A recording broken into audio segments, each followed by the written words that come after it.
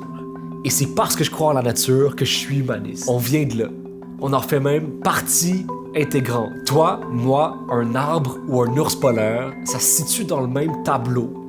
Le tableau qu'on a nous-mêmes créé en passant. Tout se commence et se termine dans les bras de la nature. On est vulnérable face à elle, vulnérable dans notre dépendance, vulnérable dans notre appartenance. Alors, pourquoi est-ce qu'on veut s'en exclure? Soyons reconnaissants de tout ce qu'on en tire, de toutes les ressources qu'elle nous donne, de toutes les expériences qu'elle nous fait vivre. Les derniers mois ont aussi été l'occasion d'adopter des nouvelles habitudes, de tester des nouvelles choses, de prendre le temps de se renseigner. J'ai pris quelques nouvelles habitudes en temps de COVID, comme plusieurs d'entre vous, j'imagine. Loin de moi l'idée de vous dire que j'ai changé du tout au tout mon mode de vie. Ça serait faux. La pandémie est venue avec son lot de stress inévitable. Comme tout le monde, j'ai vécu le confinement à travers des hauts et des bas. Mais à travers cette tempête incertaine, j'ai voulu trouver quelques nouveaux repères. Je me suis mis à lire, beaucoup. Mais ça, vous l'avez déjà vu. Je me suis mis à discuter avec ma famille sur Zoom, pour le meilleur et pour le pire. Ok, non, je te vois plus pantoute, là, ça a freezé. Je vois rien. Je me suis mis à cuisiner, particulièrement des déjeuners, particulièrement des burritos. Ouais, j'aime ça les burritos, c'est très très bon. J'ai planté avec ma copine un potager sur mon balcon.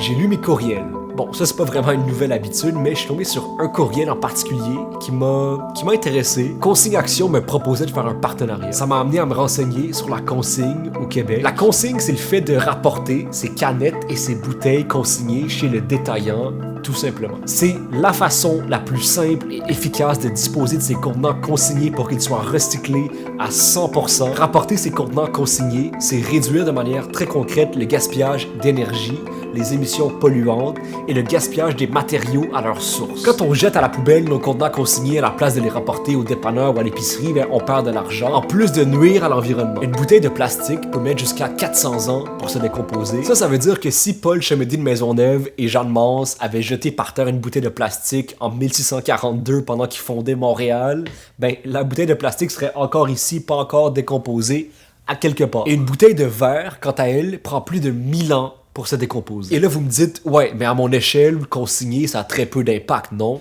Non. L'énergie économisée en consignant une seule bouteille de plastique peut alimenter un ordinateur pendant 25 minutes. Une seule bouteille de plastique. Au Québec, on jette 1,5 million de contenants consignés à tous les jours.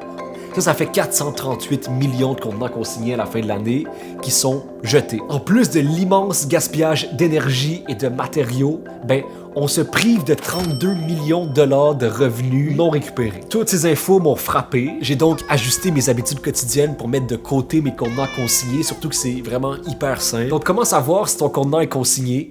Avec l'inscription... c'est très simple, avec l'inscription... Consigné Québec 5 sous. Consigné Québec 5 sous sur ton contenant. Tu peux rapporter tes contenants consignés une fois par mois au dépanneur ou au supermarché ou les donner à quelqu'un dans le besoin qui lui va le faire avec plaisir. Je suis content d'avoir définitivement ajusté mon habitude de consigner mes contenants et je vous encourage à le faire de votre côté. Et c'est pour moi ultra important de se rappeler que les plus grands enjeux s'attaquent d'abord par les petites choses. Merci à Consigne Action pour la collaboration. Pourquoi manifester? Est-ce que les soulèvements populaires peuvent vraiment faire changer les choses?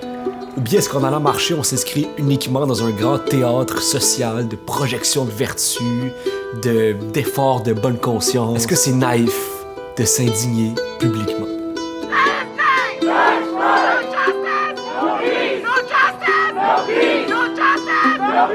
Non, je crois pas. Là où certains pointent du doigt depuis des décennies les soulèvements populaires, leur inefficacité relative, moi, je vois une sorte de carte, une sorte de motif se dessiner. Je vois une ligne se former entre le mouvement des droits civiques aux États-Unis, le combat pour les droits des femmes, les manifestations contre la guerre en Irak, par exemple, le printemps arabe, les marches pour l'environnement, les soulèvements des nations autochtones, et aujourd'hui Black Lives Matter, je vois une intention commune, un lien puissant qui unit ces mouvements dans le temps. Qu'ils soient efficaces ou pas dans le moment, ces soulèvements s'inscrivent dans quelque chose de plus grand. Ils s'inscrivent dans une idée globale, celle du progrès. Dans un monde qui est foncièrement et historiquement imparfait, il nous est impératif de participer activement au progrès, de travailler pour s'approcher de la vérité, de l'égalité, de l'humanité et de la vraie collectivité. Si le progrès, c'est la marche, l'humanité, c'est marcher ensemble. C'est marcher ensemble dans les moments difficiles, les secousses. C'est marcher ensemble, parfois séparés par des murs invisibles, des ennemis plus forts que nous, mais moins persistants. C'est marcher ensemble, même devant des enjeux immenses et complexes, alors que les raccourcis abondent et apaisent. C'est marcher ensemble, souvent dans les chemins les plus longs et ardus. C'est marcher ensemble, même si l'envie de se retourner, l'envie de s'arrêter est forte. La marche du progrès ne sera pas facile. On n'en verra pas la fin dans cette vie, mais on peut espérer la léguer au futur. C'est le plus grand legs qu'on peut faire. On va parler longtemps des inégalités, du pouvoir, du système, de la corruption. Mais ce qui va rester dans le temps, c'est nous. C'est les traces qu'on a laissées derrière nous. C'est nos souliers, c'est nos pancartes, c'est nos chants, c'est nos cris, c'est nos insistances, c'est nos rassemblements, ce qui restera. Et ce qui vaut la peine, ce sont les quelques moments où l'humanité se perd et renaît dans les pas révoltés des quelques millions de personnes qui ont choisi de marcher dans les rues ensemble et pour toujours.